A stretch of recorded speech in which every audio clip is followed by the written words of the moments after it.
যদি শীতলতম দেশ বা জায়গার কথা মনে করা হয় তাহলে চট করেই অ্যান্টার্কটিকার কথা মাথায় আসবে। কিন্তু সেখানে মানুষের বসবাস সচরাচর দেখা যায় না, কারণ 0 ডিগ্রি সেলসিয়াসের নিচে তাপমাত্রা নেমে গেলে মানুষের পক্ষে স্বাভাবিকভাবে টিকে থাকা কষ্টকর হয়ে পড়ে। তাপমাত্রা 20 ডিগ্রি সেলসিয়াসে পৃথিবীতে এমন এক শহর আছে যেখানে শীতকালে গড় তাপমাত্রা থাকে -30 ডিগ্রি সেলসিয়াসের নিচে। জানুয়ারি মাসে সেই তাপমাত্রা কমে মাঝে মাঝে -50 ডিগ্রি সেলসিয়াস ছাড়িয়ে যায়। তবুও মানুষ সেখানে বসতি গড়েছে, প্রতিকূলতার সাথে প্রতিনিয়ত লড়াই করে জীবনযাপন করছে। বলছে পৃথিবীর শীতলতম শহর ইয়াকুতস্কের কথা। সুপ্রিয় দর্শক, মায়াজাল বিশ্বের এই পর্বে জেনে নেব পৃথিবীর শীতলতম শহর ইয়াকুতস্ক সম্পর্কে। নিয়মিত ভিডিও পেতে অবশ্যই সাবস্ক্রাইব করুন মায়াজাল বিশ্ব।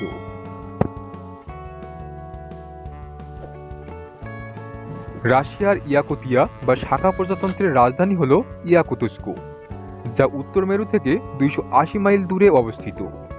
রাশিয়ার উত্তর পূর্ব দিকে এই শহর অবস্থিত হওয়ার কারণে বিশ্বের বাকি অংশ থেকে এই অঞ্চল অনেকটাই বিচ্ছিন্ন বলা যায়।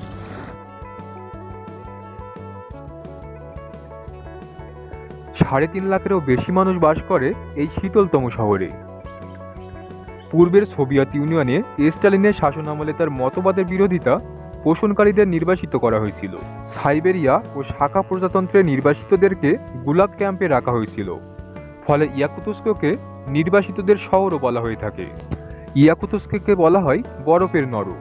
এখানকার পানির পাইপগুলো মাটির উপরে স্থাপন করা হয়, কারণ এই শহরের মাটির নিচে 100 ফুট পর্যন্ত পুরোটাই বরফে ঘেরা। এমনকি শহরের নদীগুলোও জমে বরফ হয়ে গিয়েছে। শহরের বাড়ি ও অন্যান্য ভবনের আকৃতি অন্যান্য স্থানের তুলনায় কিছুটা ভিন্ন। মাটির নিচেও বরফ থাকার কারণে বাড়িগুলো বরফের উপরেই নির্মাণ করা হয়। ফলে 10 বছর বা তার চেয়ে বেশি পুরনো বাড়িগুলো বরফের তারতম্যের কারণে একদিকে ঝুঁকে পড়ে। এখানকার আবহাওয়া অনেক ঠান্ডা ও শুষ্ক। বাইরে উন্মুক্ত অবস্থায় কোনো কিছু রাখলেই তা স্বল্প সময়ের মধ্যেই জমে যায়। যেমন কলা বাইরে রাখলে তা কয়েক মিনিটের মধ্যে হাতুড়ির মতো ভারী ও শক্ত হয়ে যায়। বাইরে কিছু খেতে বসলে কয়েক মিনিটের মধ্যে সেই খাবার পাথরের মতো কঠিন হয়ে পড়ে।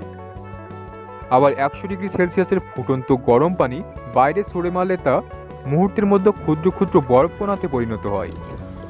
কাপড় বা তোয়ালে বাইরে নেড়ে রাখলে তা কাঠের মতো শক্ত হয়ে যায়।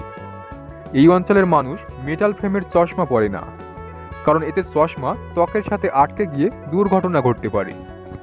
যারা এই শহরে গাড়ি ব্যবহার করে তাদের যেন ভোগান্তির শেষ নেই।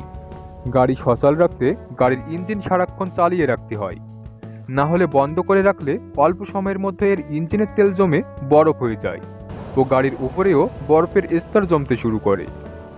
বিত্তবানেরা অনেকেই হিটার গ্যারেজ ব্যবহার করেন গাড়ি সচল রাখার জন্য, তবে তা ব্যয়বহুল হওয়ার কারণে বেশিরভাগ মানুষই সারাক্ষণ ইঞ্জিন চালু করে রাখে। এতে অনেক জ্বালানির অপচয় হয়, যার ফলে এ শহর যানবাহনের ধোঁয়ায় ছেয়ে যায়। প্রতিটি গাড়িতে 2 স্তরে কাঁচ লাগানো হয়। প্রথম কাঁচ গাড়ির ভেতর ঠান্ডা বাতাস যেন ঢুকতে না পারে, আর দ্বিতীয় কাঁচ ব্যবহার করা হয় গাড়ির ভেতর গরম রাখার জন্য। রাস্তায় চলন্ত অবস্থায় গাড়ির কোনো সমস্যা হলে 20 মিনিটের মধ্যে কোনো ব্যবস্থা না নেওয়া হলে বেঁচে থাকারই আশা ছেড়ে দিতে হয়। আবার মোবাইল ফোনও এত কম তাপমাত্রার মধ্যেও ঠিকমতো কাজ করে না। তখন এই শীতের মধ্যে দীর্ঘক্ষণ বাইরে থাকায় শরীরের ফ্রস্টবাইট ও হাইপোথার্মিয়া শুরু হয়, যার পরিণাম হয় মৃত্যু।